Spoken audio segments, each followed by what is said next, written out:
Olá, sejam muito bem-vindos ao nosso Happy Hour nesta quarta-feira. Hoje, infelizmente, sem a companhia do meu querido Abelardo Jurema, né? Ele teve alguns compromissos com a organização da festa que vai acontecer sexta-feira do Troféu Heitor Falcão. Ele foi a Recife, resolveu algumas coisas, tá uma vidinha boa, viu?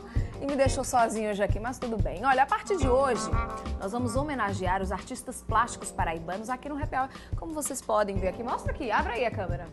Olha que tela linda, essa daqui é do Jonas Lourenço. Essa semana o nosso homenageado é o Jonas, arquiteto, decorador, artista plástico e nosso companheiro aqui na RCTV, né, onde apresenta o programa Contemporâneo. Então, bacana, toda semana a gente vai trazendo aqui o trabalho de um artista plástico para a gente divulgar a nossa terra, o trabalho, né, dos nossos paraibanos talentosíssimos.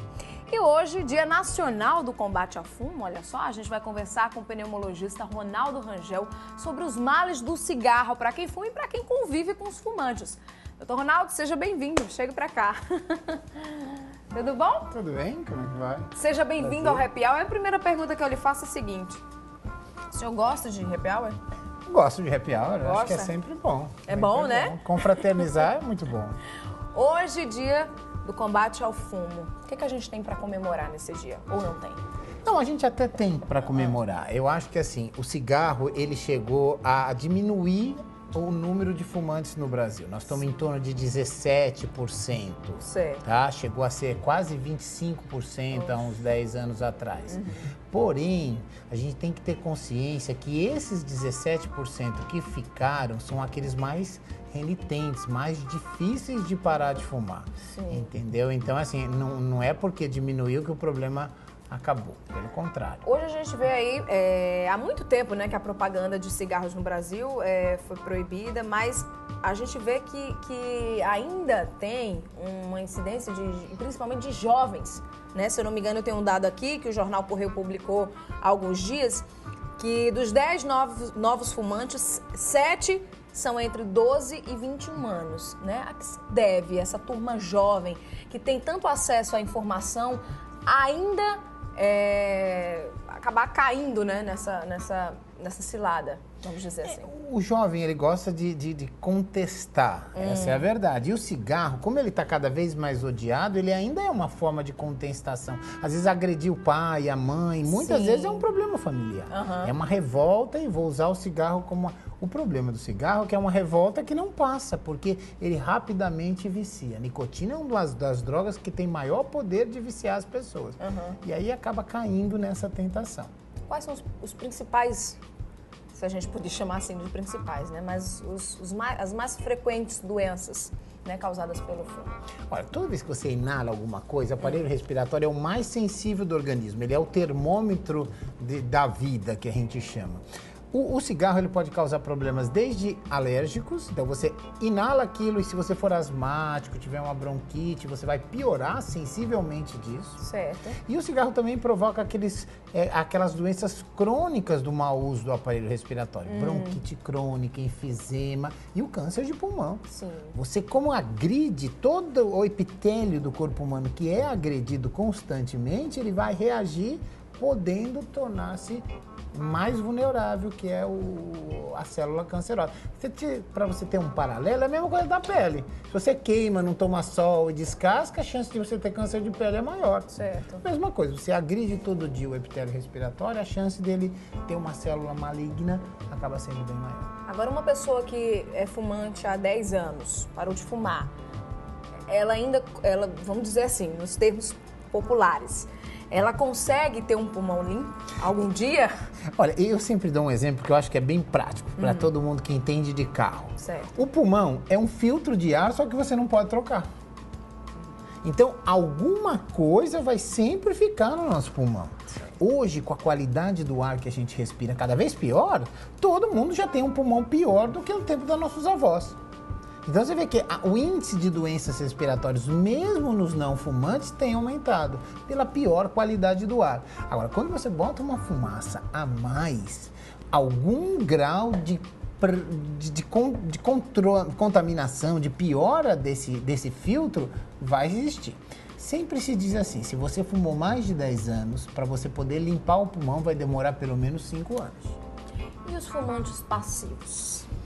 Então, durante muito tempo isso foi uma coisa assim, será que tem, será que não tem? Eu acho que nós estamos num divisor de águas. Tá. Eu digo o seguinte, fumar em lugar fechado, ponto pacífico, não pode, não deve, porque vai prejudicar alguém. Agora, ao mesmo tempo, eu sou um pouco contra o radicalismo. Tá. Eu vejo, por exemplo, filho dando bronca em pai porque fuma. Veja bem, o cara que é fumante, ele tem que ser tratado como um dependente químico. Não como um desequilibrado, um maluco ou um desonesto. Sim. Ele é um dependente químico. Então, se ele está fumando em lugar aberto ou dentro da casa dele, com o consentimento dos seus familiares, você tem que respeitar. Porque senão a gente vai ter que condicionar todos os nossos vícios, né? Eu vou tratar mal o gordo, eu vou tratar mal o deficiente. Quer dizer, não existe isso. Quer dizer, ninguém escolhe ser fumante. Fumante é dependente químico. Você resolveu fumar, você pode ou não ficar dependente. Ficou dependente, você não pode prejudicar a comunidade. Agora, você também não merece ser taxado de delinquente, coisa desse tipo. Isso a gente tem que tomar muito cuidado, né? Porque senão, hoje em dia eu vejo alguns fumantes serem maltratados sem estar fazendo nada. Né? O seu cheiro é assim, assado, não sei o quê. Isso não pode. Você está entendendo? Eu acho que precisa de ajuda e a gente vai ter que trabalhar para ajudar, e tem como ajudar. Algumas cidades, e é obrigatório agora, né? O lugar reservado em bares e restaurantes para os fumantes e não fumantes.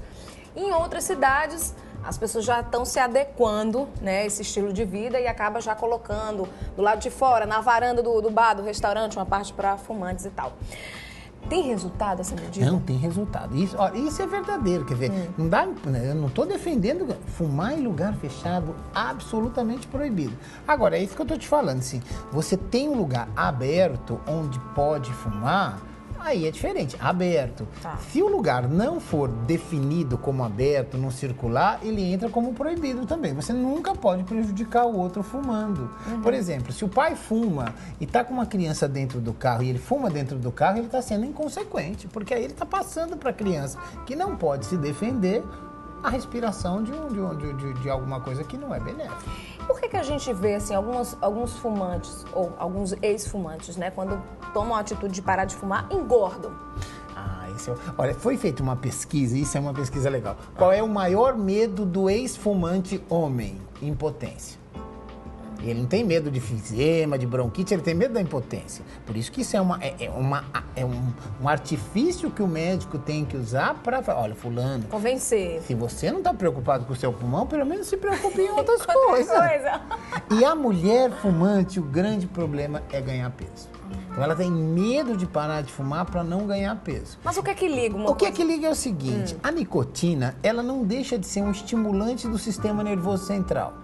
E se você perceber, as pessoas que estão deprimidas, elas engordam, porque elas comem mais, né? Na verdade, você vê que assim, alguns antidepressivos são usados até para emagrecer, porque a pessoa fica menos deprimida, aí come menos, faz mais exercício, tá de bem com a vida. A gente sempre diz isso. Então, além da nicotina ser um agente que consome um pouco da energia do corpo, e aí a pessoa tende a emagrecer 10%, você acaba tendo a possibilidade de comer mais porque fica um pouco deprimida sem a droga.